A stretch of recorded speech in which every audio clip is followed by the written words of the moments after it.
সকল ঈদের চেয়ে সেরা ঈদ হলো পবিত্র ঈদে মিলাদুন্নবী। সকল ঈদের চেয়ে সেরা ঈদ হলো পবিত্র ঈদে মিলাদুন্নবী। এই দিনে ও মিঠাই সেমাই খাইবি,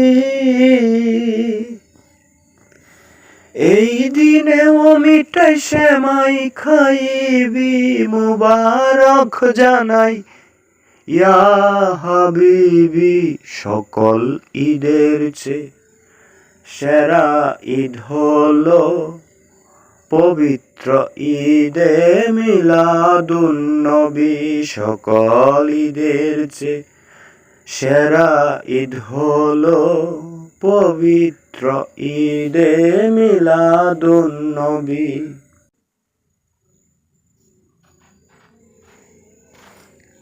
12 রবিউল চন্দ্র মাসে তৌহিদের নবী ধরায় আসে।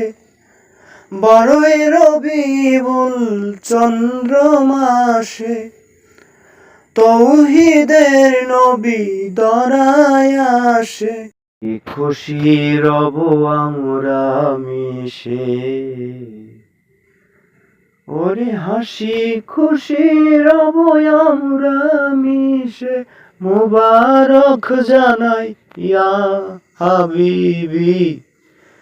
সকল ঈদের চেয়ে সেরা ঈদ হলো পবিত্র ঈদে মিলাদুন্নবী। আছো যত মুমিন মুসলমান, এই দিনের রাখিব সম্মান।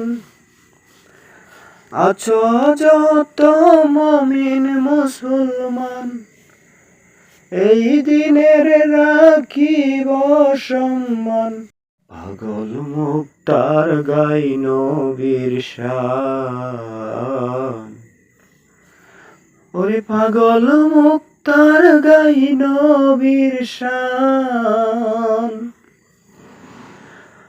পাপী মুক্তার গাই নবীর শান, মুবারক জানাই আমরা সবই, মুবারক জানাই আমরা সবই। সকল ঈদের চেয়ে সেরা ঈদ হলো পবিত্র ঈদে মিলাদুন্নবী। সকল ঈদের চেয়ে সেরা ঈদ হলো পবিত্র ঈদে মিলাদুন্নবী। আল্লাহ পাক আমাদেরকে হেফাজত করুন, করে না আমি। এবার বাবারা আমার নবী বলছেন, হে আব্বা শোনো, প্রত্যেকটা মানুষ দুনিয়ার জমিনে জন্মগ্রহণ করার অনেকদিন আগে, কি অনেকদিন আগে সর্বপ্রথম যার তার পিতার পৃষ্ঠে মণি আকারে অবস্থান করে। কি আকারে? মণি। মণি আকারে, মণি নুতফা, নুতফা আকারে। কি আকারে? নুতফা শব্দের অর্থ হলো মণি। এই নুতফা আকারে অবস্থান করে যার যার পিতার পৃষ্ঠে। এরপরে মা বাবার শুভ মিলনের মাধ্যমে নির্দিষ্ট একটা সময়ে মায়ের রেহেমে ওই নুতফা পৌঁছে। নুতফাটা পৌঁছার পরে 40 দিনের ভিতরে রক্তপিণ্ড ধারণ করে। কি পিণ্ড? একটা রক্তপিণ্ড ধারণ করে। এই রক্তপিণ্ডটা আমার 40 দিনের ভিতরে আস্তে আস্তে করে একটা গোশতের টুকরা ধারণ করে। এই গোশতের টুকরাটা আবার 90 দিনের ভিতরে, কতদিন? 90 দিনের ভিতরে হাত পা চোখ কান নাক পূর্ণাঙ্গ একটি মানব সুরত দান করে। সুবহানাল্লাহ। একটা মানব সুরত, মানব আকৃতি ধারণ করে। এই মায়ের পেটের ভিতরে 90 দিন আর 80 দিন। কয় দিন হয়েছে? 90 আর 80 170। 170 দিন আর 80 দিন কয় দিন হয়েছে? 170। 170 দিনে কয় মাস হয়? 170 5 দিন মাস 20 দিন জি কথা ঠিক নেই ঠিক এই 5 মাস 20 দিন লাগে একজন মানুষ পূর্ণাঙ্গ আকৃতিতে মায়ের রেহেমের ভিতরে ধারণ করতে। এখন বলেন আমার নবীর যুগে তো কম্পিউটার ছিল না, আমার নবীর যুগে তো আলট্রাসোনোগ্রাফিও ছিল না, এমনকি অনুমান করার মতো বিষয়ও ছিল না। আমার নবী জানলো কেমনে, দেখলো কেমনে, বুঝলো কেমনে? এই বিষয়ের উপরে জ্ঞান রাখার দরকার আছে নি? আছে। এ বাবা, বিজ্ঞানীরা দুনিয়ার জমিনে কত কিছু আবিষ্কার করলো। বিজ্ঞানী তারা কিসের বিজ্ঞানী?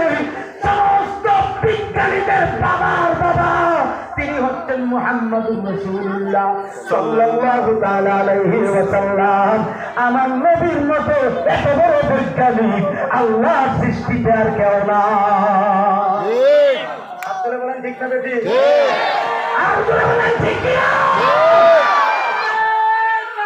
আল্লাহু আকবার। জিন্দাবাদ জিন্দাবাদ। নবীজির মতো এত বড় বৈজ্ঞানিক আর কেউ ছিল না। আর নাই।